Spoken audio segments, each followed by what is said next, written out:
Hello, welcome to Forest Focus. There's no game this weekend, so we're taking the chance to catch up with a former Nottingham Forest player. And this week I'm delighted to be joined by a man who broke through under Paul Hart before returning for a second spell as he looked to help the Reds make it back into the Premier League at long last. Delighted to be joined by former England defender Michael Dawson. Michael, good to have you with us. Are you well? I'm very well, Matt. How are you? Yes, good. Not too bad at all, thank you. Not too bad. I mentioned you coming through under Paul Hart there. My second favourite team until the team that got promoted, because they instantly become everyone's favourite team of a generation. When you look back now, we're going to talk about Forest in the Premier League. When you're playing for Forest, did you ever think it was going to happen? Did you wonder why it was taking so long? It felt a bit cursed for a while there.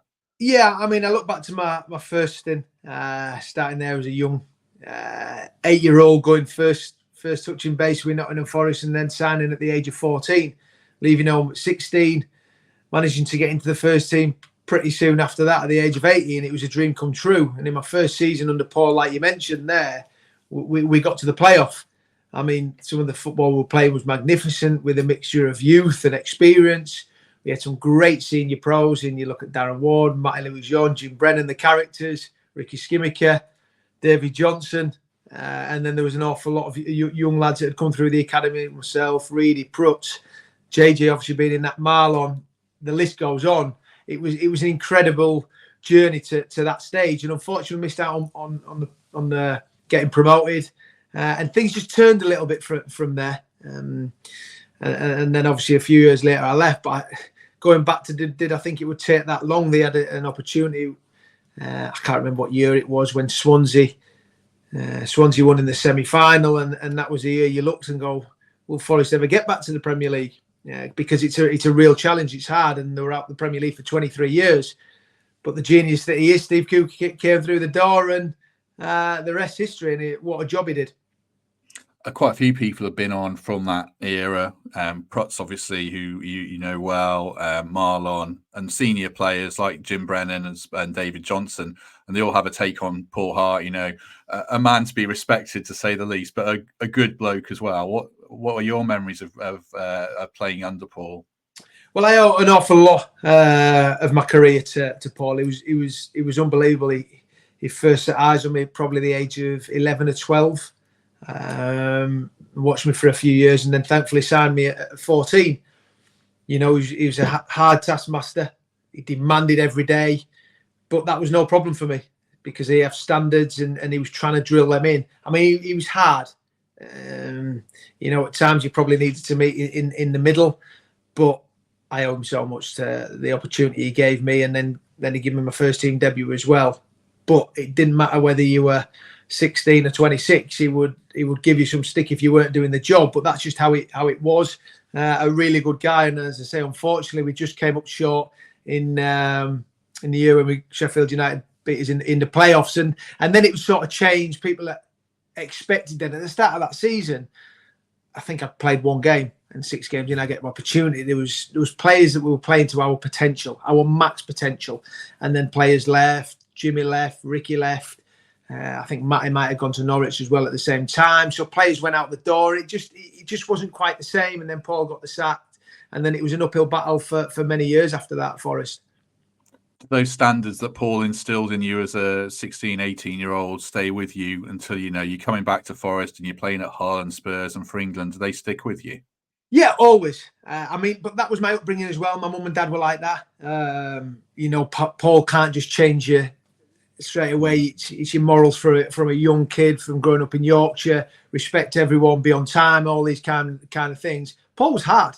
Paul was really hard. But that was no problem for me. I always say it. I was never the best player, but what I did with any shirt I wore, I give 110%, and I think that's the advice I pass on to the younger generation of players now. Look, there might be a player who's ahead of you at that time, but their attitude might not be right. This might not be right. You can change that. You can be the best. Just be the best of yourself. And if then that's not good enough, so be it. You've got no regrets. But I played with players that were far superior to me that never went on to have the career I had. So one, that might have been opportunities. One, it might have been attitude. You need a little bit of luck along them way.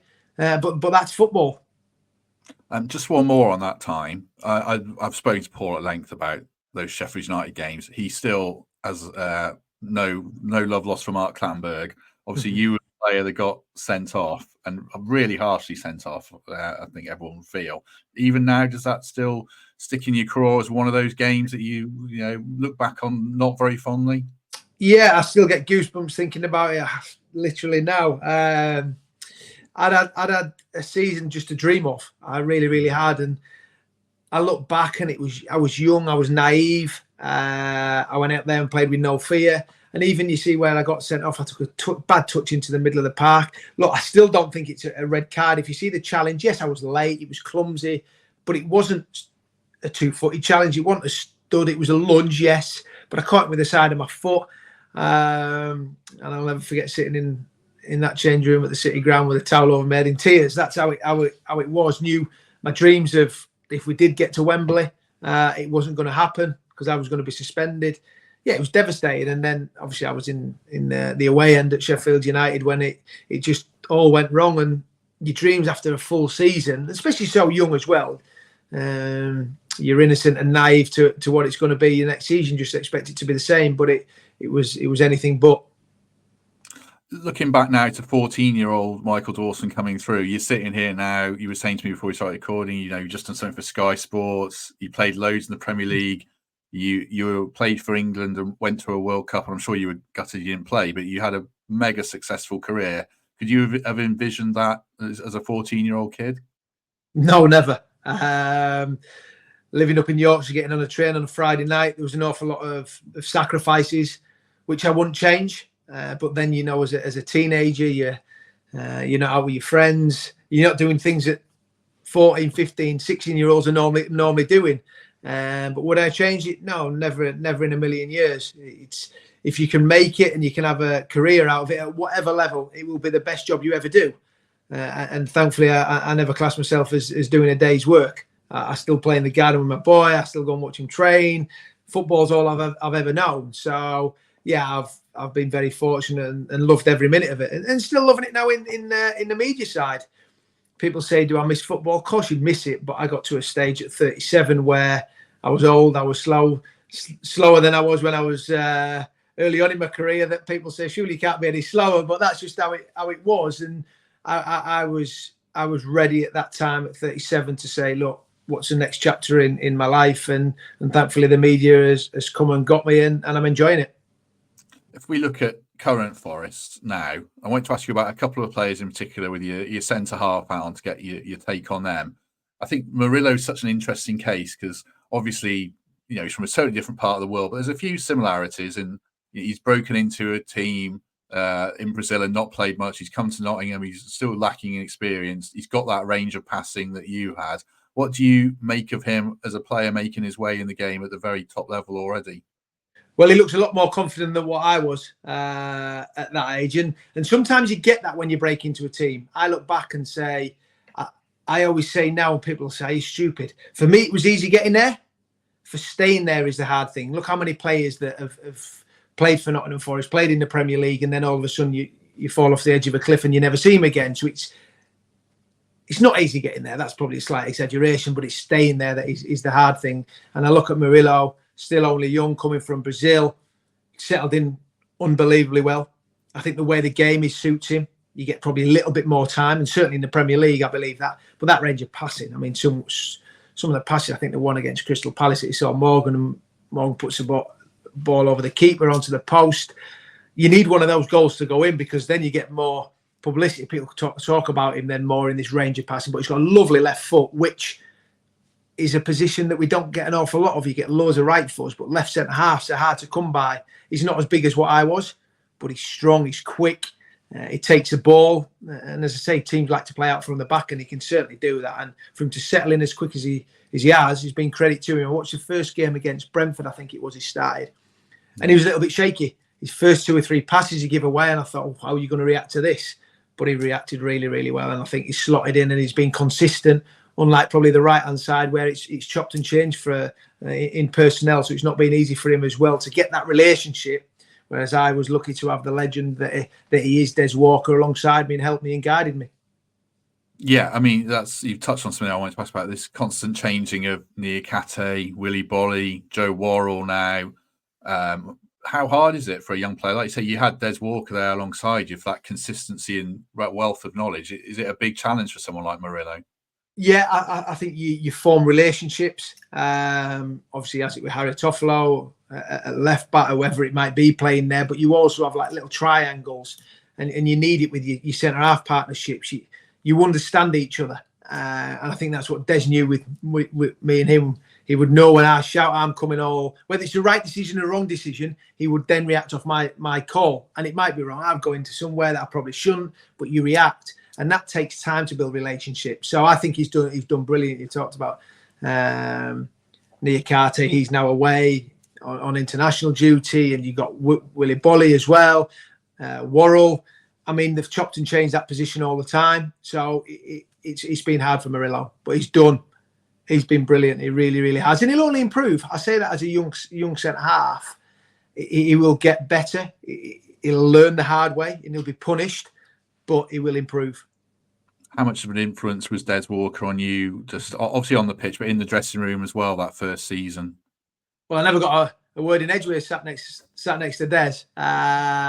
Absolute gem. Great. Took me under his wing, helped me because he knew how hard Paul was.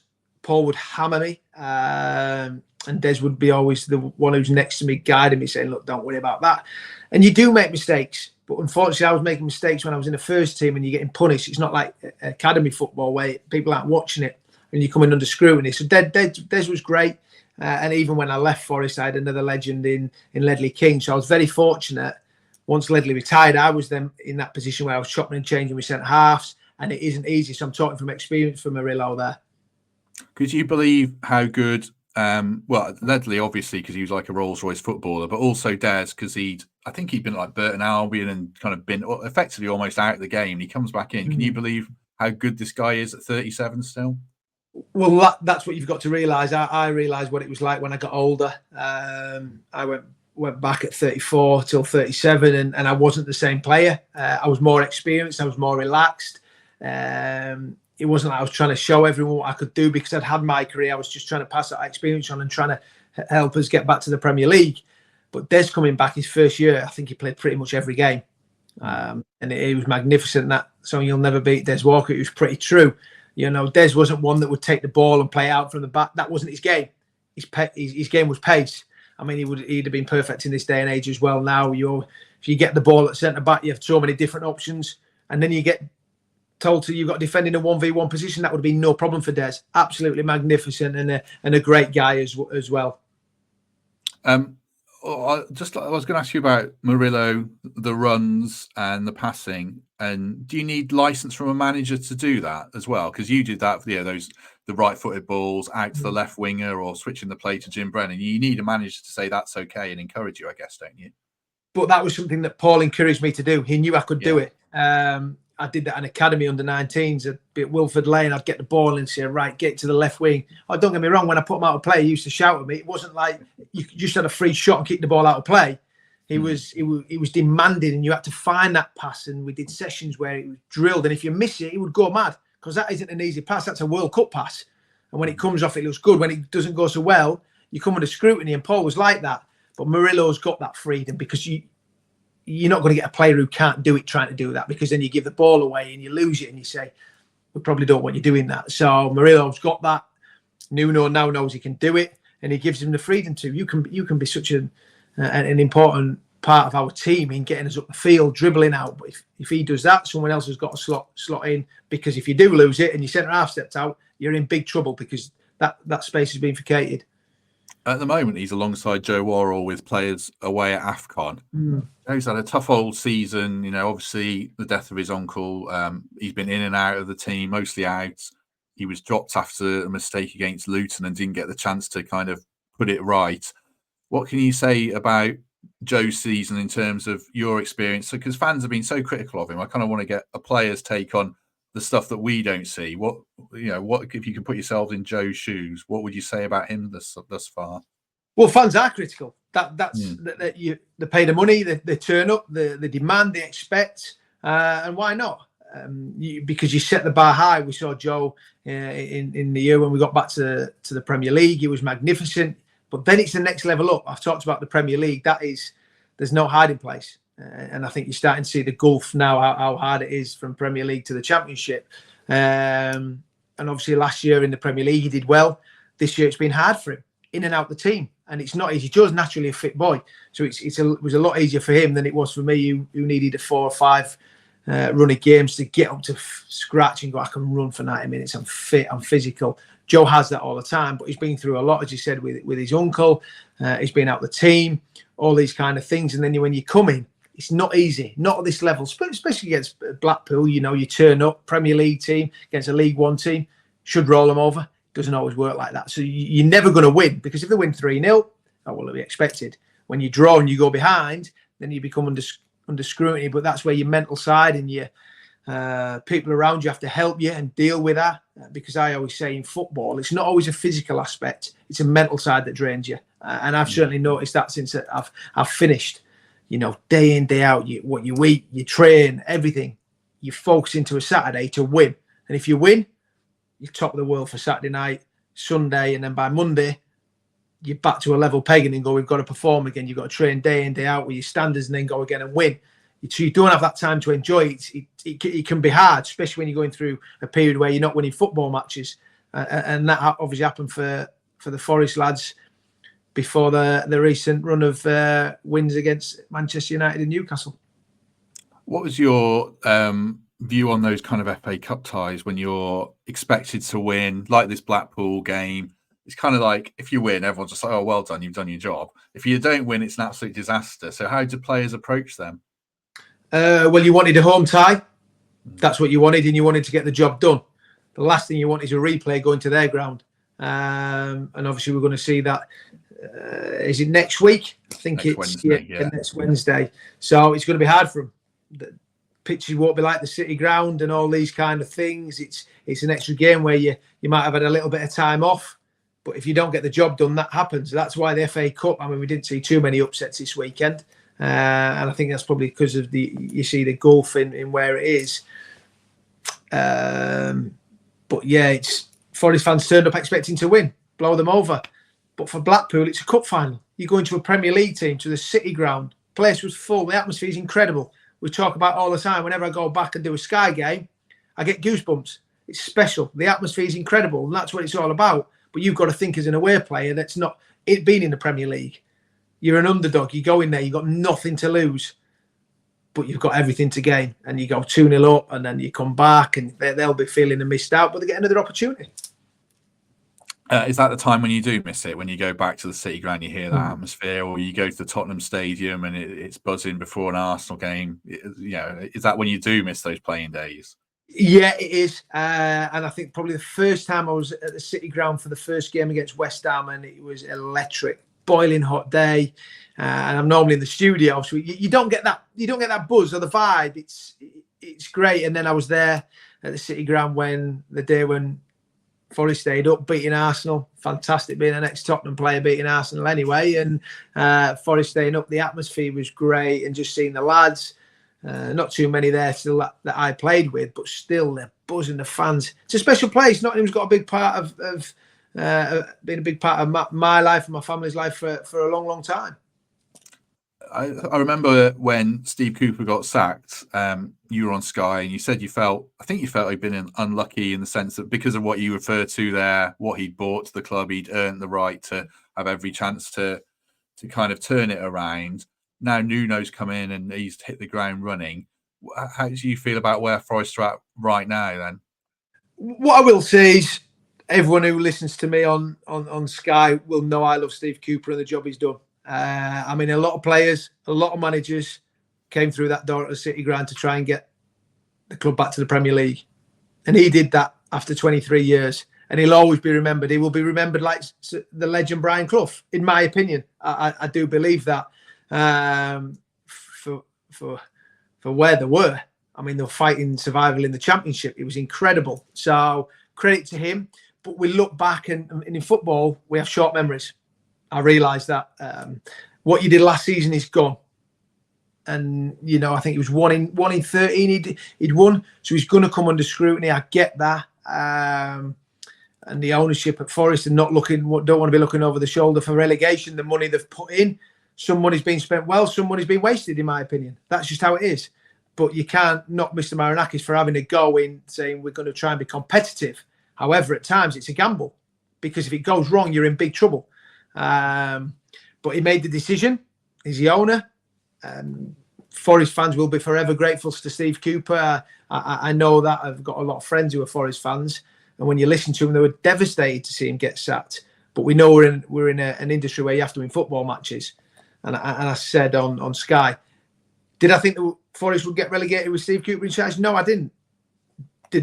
Do I with Nuno? No, I don't. I never did. I think there's enough quality in that dressing room to not get relegated, and I still believe that. And them 2 wins against Newcastle and Manchester United is incredible, but you've got to keep going as a group, which I think Nuno is. Did I think he was a good appointment? I was a little bit not sure. How was he going to come in? It was going to take time.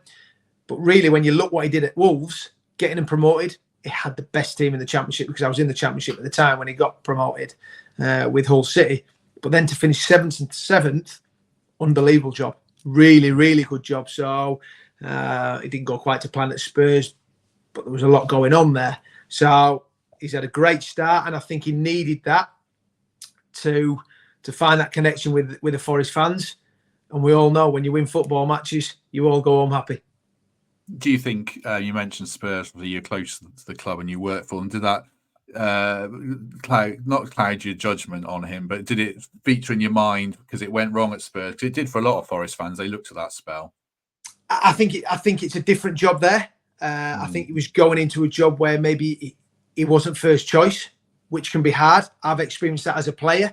You know, you're in there because someone else that were wanted and those kind of things. It's always nice to be first choice and wanted. And he beat Man City in his first game. It was incredible. There was a lot of negativity around, which we know can happen with social media. And you know, Pete was still, when he got the job at Forest, not sure. Lost to Bournemouth, which I thought was unlucky because of the sending off changed everything. But then he goes and gets 2 unbelievable results. Fantastic. And it was great for him, because I said, when your manager's in there, you've just got to get behind him. And as I say, good luck to him. Hopefully he now takes them to the next level if he can. It's not going to be easy, because I look and think you've got to be realistic as a football club where you really see us being at. Yeah, I want to get your take on the bottom part of the table. Do just let me give a quick plug for our sponsors, if you don't mind. The Trent Navigation, they are showing Blackpool versus Forest next Wednesday, because it is on TV. So you can watch it down there, and you can go down and get your dinner there. A curry is just £8.50, curry of choice. Let me ask you a hard-hitting question. What's your curry of choice, if you're allowed to eat them now as an ex-player? I can eat what I want now. I don't actually have to. Or a Chinese fan, sorry. No, that's fine.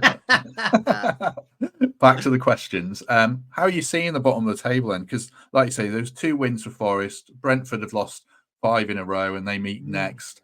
Everton have lost 3 in a row. It feels like it's reshaping a little bit, but obviously the promoted teams are still generally struggling. How's it shaping up? Yeah, at the start of the season, and Burnley were my team that I thought might have a chance of staying up. I just thought the job that Vincent Kompany did in the Championship, they had momentum. Could they keep that going?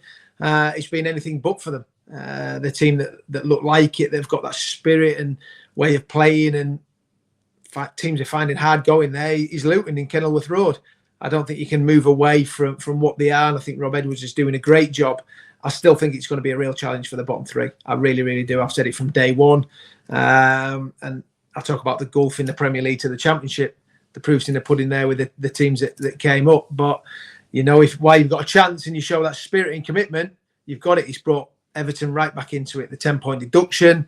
They went on a great run. You look, they're going to be safe. And then, obviously, you say they lost the last 3. So it can soon change in the Premier League, because I've been there for many years. Even when you're a top 4, top 6 team, when I was at Spurs, you look at every game and think, it's not an easy one, until you then go and win it. I mean, you look at Forest, Newcastle away, their home form. You look to will Forest get anything? It's going to be tough. We talked about the home form last year, magnificent. Manchester United, you don't know what's going to turn up. It was a poor Manchester United, and it was a massive win for the lads. So, yeah, I see Forest being comfortable, safe, and the bottom 3 being in trouble, along with Brentford, as you touched on. I think I look at Brentford, and one that no one really talks about is Rico Henry. Yeah, good being point. injured for a long, long time. Awful injury.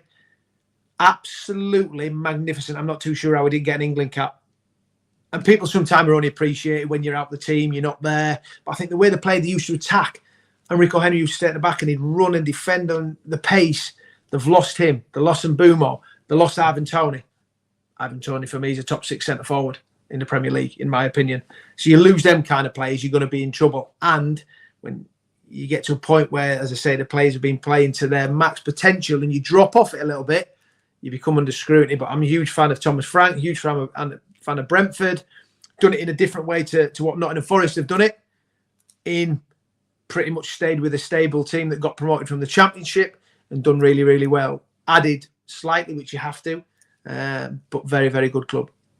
So Tony's first game back, I think he might be able to play against Wolves in the Cup. His first game back is against Forest. And I'm assuming he's not going to be sold before then, or maybe not be sold, whatever. As a centre-half, you're playing this guy, you know he's going to be raring to go and looking to make a point, itching to get back after so long playing 23s football and just training. How would you be approaching that game from a defender's point of view? Well, you're going to have to be at it because I've watched Ivan Toney numerous times. And I think, as I said, I think he could play for a top 4, top 6 team, guaranteed. He carries the arrogance. He carries the structure where he pins centre-halves. When the ball gets wide, he gets in the box. He scores all kinds of goals. He scores goals from outside the box, inside the box, tap-ins, headers. I think he's an all-round centre-forward. And that's why I think he can play for a top team because he carries that confidence. He's not one that chases all over, but when the ball goes into him, it sticks. And that for me is a centre half. If I'm playing against a centre forward, how can I win the ball back? He's strong. You know you're going to be in a game against him, and he scores goals. The proof's in the pudding. We always say when a player gets promoted from the Championship, can you score goals in the Premier League? Well, he's done that. Is there no point leaving one on him early in the game because he's got that swagger and arrogance? It'll just brush off him. I don't think you can do that anymore. Yeah. I mean, I used to watch Forest as a young 8-9-year-old, and Pearcey used to do that. And I work with Pearcey now and again, come across him as one of my heroes growing up. But them days are gone now. It's, as a centre-half, used to go, right, I can give someone in the first 20, 30 seconds. First time it's going to go in, I'm going to go down the calf, and he'll have a free hit. That's a yellow card now. Yeah. You run the risk, so you just can't. That's sort of gone. So it comes to, can you be clever? Can you get in front of him? Can you try and nick the ball? But he's strong, so if you try and step in front and you get done, he's then away at goal and he can find a pass. So you've got to be clever as much as anything against Ivan Toney. But I'm a big fan. Just for the final 10 minutes, so I want to get your take on a couple of transfer bits. I mean, obviously Forest got a lot of players away at AFCON and it makes it tricky in January. But when you look at the squad, are there any areas you think, they could do with someone in there just to add a bit of quality? Well, I'm sure they'll be able to find one of the 44, was it 42 players coming since since that day at Wembley. No, I mean, I look at the goalkeeping situation. Vlachodimos coming in, and then obviously the heavy defeat to Fulham, he got dropped. Turner's come in. He's been a little bit shaky at times. But I think the squad's big enough. You've got to make sure in the January you're not just bringing any old faces in. You've got to improve the squad if you're going to do it. I say it in the summer anyway. You don't just go and buy a player just because they're free and they're good. They've got to fit into the way you're going to play with Nuno. And I think you see that now. He plays with the 4 attackers, front 3, and then Chris Wood. I'm a huge fan of Awoniyi. I mean, I think when you look at the stats when he hasn't played, it's not been good, but Chris Wood has stepped up in recent games, and he has to. That's you get an opportunity, you take it, and he's doing that, but you've got to continue it. And I look to that Brentford game. It's a huge game. I'll be doing that on Saturday Night Football, so I'm looking forward to it.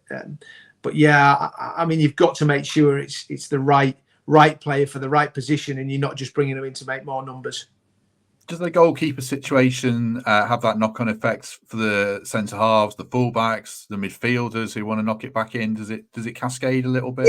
Yeah, it does. I mean, look, we've all gone through periods in our career where we're lacking confidence, and if we could store that, we would. Because when you're up there, football's easy. I can tell you that. I've been there, but I've also been on the floor where I'm thinking I can't control it. I can't pass a 5-yard pass, which should be easy. So we've all been there. He needs people to get round him. He needs a manager to either say, right, you're my number one, or what we're going to do, because it can be a hard place. And you've seen him when the goal went in for Manchester against Manchester United, but then he made a great save down to his left. So that'll have been positive for Matt Turner, and that's what you have to try and get in your mindset to look, stay positive, try and do everything with confidence, and make the right decisions. Quick side question while you were talking there. Did you never think of going into management then, or coaching? You're obviously a really good talker. Was it not one for you? I've done my coaching badges. I was very very lucky to have an opportunity. I did it with the FA. They were great. I did my B license when I was 30 at Spurs with John McDermott, who is now FA technical director. So it doesn't get much better than him one-on-one. I did it with the Spurs Academy, so that was great. And then I left it for a few years until I came back to Forest, and then I finished my A license as I was coming to the end. So I mean, look, yeah, it was something I looked at, but I also realised how hard it is. I've travelled the country for 20 years up and down, and now settled up in Yorkshire with a family. And you think, I'm loving the media. I had a great opportunity to do Soccer Saturday. When that opportunity came, I took it, and I'm loving it. So at this moment in time, coaching's on the back burner, should I say. One other quick one that I've asked a few people this, and they've all said the same answer. Would you have seen a young Andy Reid be a respected coach and also a good media personality as well? I could see him working in the media, because he always spoke well, was very confident, got his points across as a coach. Reid was probably a coach's nightmare. Yeah, that's what they say. Apart from the ability he had, I mean, he had some ability. His left foot was a wand ever since he came over from Ireland. But it just shows you get to an age where you think what you're going to do after football. But then you need opportunities. You know, my best friend, he got sacked at Grimsby. You know, you wait for opportunities. And when you got it, you've got to try and take it with both hands. I say that in any walk of life. True. The only player I was going to ask you about, obviously Brennan made the move to Spurs last summer, and there's some talk of Morgan Gibbs-White being of interest to them. You obviously got James Maddison, who's doing really well in that role, but you see a little bit of a lack of depth if Maddison gets injured. I mean, what would your advice be to a young player like Morgan, who's done really well at Forest? Would they benefit from another season, or I guess when's the right time to make the move is what I'm asking. Well, Morgan Gibbs-White doesn't surprise me. I'm a huge fan of him. Huge fan. And Steve Cooper certainly made him the marquee signing when he came in from Wolves. Cost an awful lot of money. People questioned it. People looked at it. But I thought last year he was my player of the season. I thought it was magnificent. His work rate, he was up and down. And it's not all about the quality you have. You have to work. I was fortunate to play for England and saw some of the best. Steven Gerrard, Frank Lampard. The way they trained and the way they worked was no coincidence. They were the best. Wayne Rooney. And to see Morgan Gibbs-White playing in the way he is, and you see he runs everywhere, he makes tackles, he covers the ground. And it doesn't surprise me that people are watching him. He's a fantastic player. But, you know, Forest are one that it must keep hold of. What was it like for you making that move to Spurs, thinking about it? You know, you like you say, you're traveling on that bus on a Friday night. Is it a big culture shock going to London and going to that big Premier League environment? Yeah, I mean, look, I was 21. I played just under 100 games for Forest at that time. You know, and we were in the Championship, and it didn't look like we were going to get back to the Premier League anytime soon. You know, everyone's got a price. Forest accepted the bid for me and Reedy, and you know, if I'd stayed at Forest all my career, would I have ever played for England? Would I have played in the Premier League? We haven't got the crystal ball, have we? I know when that opportunity comes, it's hard to say no. You go into I went to an unbelievable club. I was playing in the Champions League. That I captained Spurs in that San Siro game where we knocked AC Milan out to get into the quarter-final and then go and play Real Madrid. Those things wouldn't have happened. So, you know, when you get the opportunity, you've got a decision to make. As much as, look, I was a Forest fan growing up, but for me, for my career, I had to move to then go to the next level. And thankfully, it worked out for me. Did it help having Reedy with you? Yeah, I mean, look, it was hard for me because Reedy went straight into the team. Yeah. You know, I left and went with a stress fracture in my shin. So that for me was hard. I had to wait. I think we signed last day of January, and I always say you've got to be fortunate. There was 4 centre halves as I was getting fit. I went to Anfield. I remember Martin Yule saying, "Are you ready to play tomorrow?" I said, "I don't know." I said, "We'll soon see." And he went, "Well, you're playing tomorrow." We drew 2-2. I got man of the match, and I think even probably Martin Yule was surprised that this kid could actually play. So when you get the opportunity, I always say you've got to try and take it with both hands. I played 6 games that season. Then the next season, I was a first team regular and playing every week. So it wasn't easy when I first went. Forest was the only club I'd known. Been there since the age of 8 or 9, and then all of a sudden you're moving a long way from home and all these kind of things. It's not easy to settle. You're going to the Premier League. How are the players going to take to you? But that all worked fantastically for me, and I have no regrets. I don't think I can with the career I went on to have. Did you play, out of curiosity, did you play in the game against was it Inter Milan when Bale scored the hat trick then? Yeah, no, I never played in that. I was injured. Yeah, I missed quite a few of the group stages that year, and came back for the knockout ones, and it was just an eye opener. First time that I'd ever been in the Champions League. We played young boys, nearly missed out on qualifying for the group stage. We had a tough group, but no one gave us a chance of getting out of it. It was incredible, but we did, and that put Bale on the worldwide stage that night when 4-0 down at half time, and then he comes back and gets a hat trick in the second half. Gareth Bale come back a different player and then beat them at White Hart Lane. Then Real Madrid come and took Gareth Bale. It just changes your life and changes the opportunities when you're playing at that level of competition. Was he the best player you played with? Yeah, I was very fortunate, Matt, to play with some world-class players. I really, really was. And you can look from Ledley King to Hugo Lloris in goal, to Modric, Huddleston, to Lennon, players that you look up the field, JJ, Berbatov, Defoe, Crouch, Robbie Keane. But for me, Gareth Bale was the best because he could win a football match like he was playing in the park on a Sunday morning. That was a difference for me. You were defending and he'd get you up the field. And at one point, he was arguably the best player in the world, in my opinion. He was up there with Ronaldo and Messi. Didn't have the longevity of those two, but he was certainly up there. Incredible player. But like I said, I was fortunate to play Van der Vaart. I didn't even touch on Kyle Walker, Danny Rose, players that have gone on to have incredible careers, and I was fortunate to play with them. I spoke to a couple of athletes through the years who've spoken about imposter syndrome, and when you're reeling off like Modric is like unbelievable and Bale, out of curiosity, is there ever a point where you're in training thinking, "Oh my God, what am I doing here"? No, probably when I first went, it was such a big step up because, as I said, I'd only been at Forest from a young age, and you break your way into the first team, and that's your dream. You walk out the City ground, and then all of a sudden you walk into a dressing room where you're watching the TV all the time, and these Premier League players are there, they're world class, everyone known. But then you become one of them, and they're your mates, and it's just the way it is. But at the start, I found it a little bit like that, and then when I went away with England, I was like it again as a 22, 23-year-old. I found that a little bit strange as well because you're walking into that environment again. And I think probably the only person who was like that was probably David Beckham that I had it. I was like, wow, this guy's just different level. But everyone's great. Everyone you come across are all there doing the same job, trying to win a football match. Yeah, I just find it interesting, the psychology of it. And what it takes. Last question then.